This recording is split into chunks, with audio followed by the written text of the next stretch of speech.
দিয়ে বাঁধিয়ে দেয় কার জন্য? মদন মোহনের জন্য।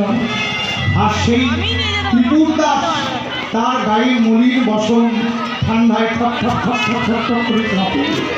নিজের গায়ে কিছু দেওয়ার নেই, দেওয়ার মতো সে কখনো নিজে ভালো পোশাক করবো, নিজে ভালো খাবো, কখনো দেখেনি। সর্ব সময় তার চিন্তা, আমার ভগবানকে কি খাওয়াবো, ভগবানকে কি পড়াবো, ভগবান কিভাবে যত্ন থাকবে, তার এই চিন্তা। আর তার অন্য কোনো চিন্তা নেই।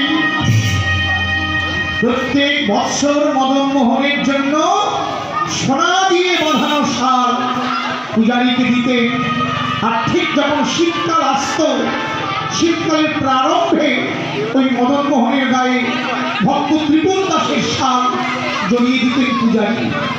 কিন্তু মায়েরা জানেন, সময় তো চিরদিন স্থায়ী থাকে না। যখন বার্ধক্য নেমে এলো,